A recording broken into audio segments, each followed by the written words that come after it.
In a brand new interview, Gabe Rosado, former boxer, he says that a fight between Canelo, I know that, and Terence Crawford, it really makes no sense. Gabe Rosado did a new interview with Fight Hub TV, and he said some interesting things. I'm just going to paraphrase. You guys can definitely check out the interview. So Gabe Rosado was giving his side and explaining why a fight with Canelo and Terence Crawford doesn't really make sense. You know, he didn't take shots at Crawford. He said Canelo's basically the face of boxing, and what would Canelo benefit from that particular fight? Because if Crawford were to lose to Canelo, then it would just be said that it was a bridge too far. 168 wasn't his division, and he made a career high payday for the opportunity.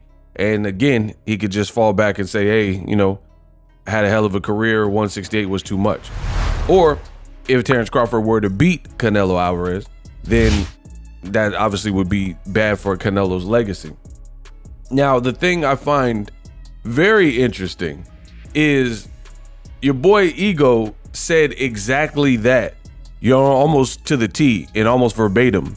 If you guys can remember, because I've said it throughout my channel and I've said it numerous times. If you remember me saying these things, just type "I remember" in the comment section.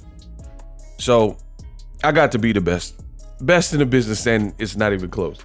Once again, we see another example of the commentary I give on my YouTube channel, on my social media platforms, being mouthed by an actual boxer, somebody else in the industry, trainers, etc. And I don't disagree. Of course I don't, because this is what I said before this interview even came out. It's a lose-lose for Canelo Alvarez, right? Because one, Bud is a special fighter. He's a talented fighter. So we would have to imagine if he gets past Madrimov, which we don't know. And I'll make some more videos about that, because I think a lot of people are sleeping on Madrimov because they don't know him. They don't know of him. And they're just saying it's like a walk in the park. Crawford chose a bum and stuff like that. I don't agree with any of that. So I think Madrimov is sneaky, and depending on if the odds are disrespectful, Madrimov wouldn't be to throw $100 down. There wouldn't be a bad bet. And I'm not saying he absolutely wins versus Crawford, because we know Crawford is dynamic, but I'm telling you, a lot of people are disrespecting Madrimov. And what I've noticed is those are the bets you would take in. If you have a guy who is actually a good fighter and he's just unfamiliar, so he gets disrespected, then the odds are crazy, because people just don't know you, so they don't know what to expect. But all in all, I think that's a good fight. So he has to get past that. That's for starters. In August, he would have to get past Madrimov. But beyond that, let's say Crawford gets past Madrimov because he's the favorite and he's a great fighter. Then why would Canelo fight him still? Because that's a guy at 154 now who's a champion. That's just like when Canelo fought Jermell Charlo. Now, there are a lot of people in boxing, they want to be like Ego, but they not quite me. I'm Boxing Ego. Yes, I'm the real Ego. All you other Boxing Egos just imitated. So won't the real Boxing Ego please stand up, right? And let me explain this. Your boy Ego has been doing this at an elite level for 10+ years, right?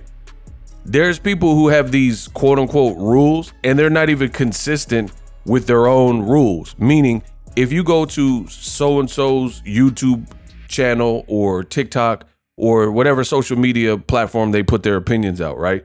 What they'll do is they'll have these strong opinions for fighter X, but then fighter Y and Z, they don't care, and they don't have the same rules for fighter Y and Z that they have for fighter X. We see this all the time.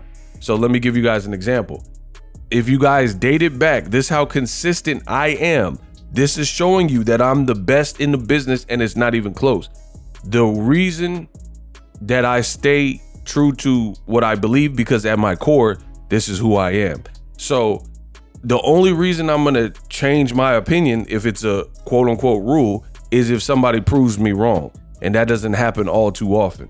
So for example, when it was said that he was fighting not Big Charlo at 160, but Little Charlo from 154, on my channel, I told you I wasn't keen on that fight. I didn't really want to see that fight because it's the same scenario. You have a guy at 154 who hasn't fought at 160, definitely hasn't fought at 168. And although you could be a very good fighter at 154, we're talking about moving up in weight classes. And for me, I'm old school. So I think that people are playing with their weight classes and it's disrespectful. We had this influencer boxing and Joshua versus Ngannou, Fury versus Ngannou, and all these types of matches nowadays, and it is what it is.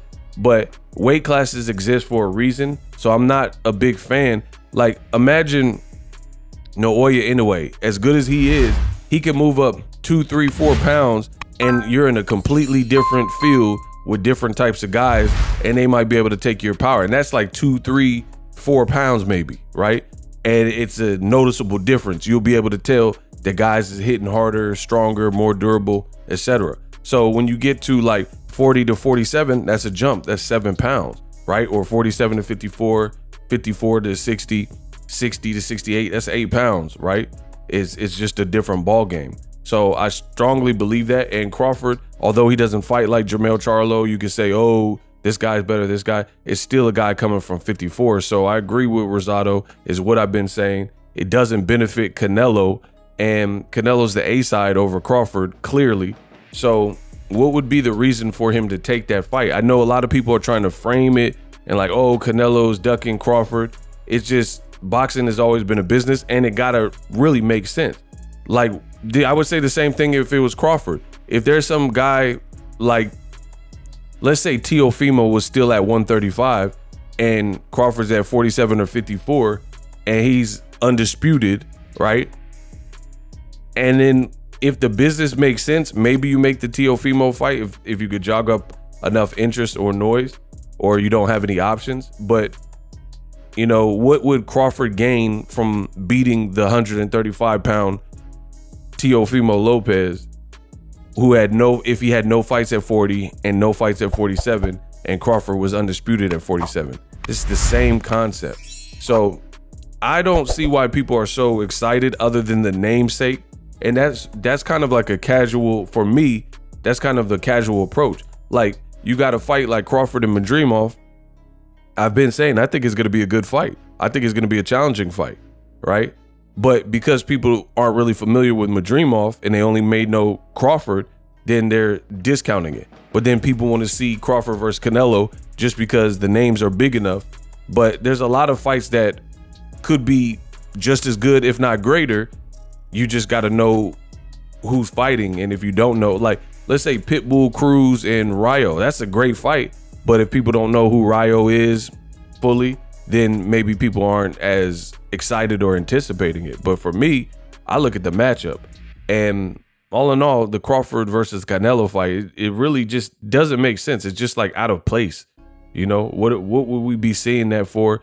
And then I don't like fights where there's a guaranteed built-in excuse if one guy loses. And that would be the case if Crawford were to lose to Canelo. And then if he wins, then that's going to tarnish Canelo's legacy to the point where, like, dang, you let this guy move up multiple divisions and whoop you. So I don't see the fight happening, but, you know, I'm not the one who's in charge of it. I would watch it just because I watch lesser than that for boxing. So of course I would watch it. And, you know, it all depends on the people with the money, what they're willing to invest in. You dig?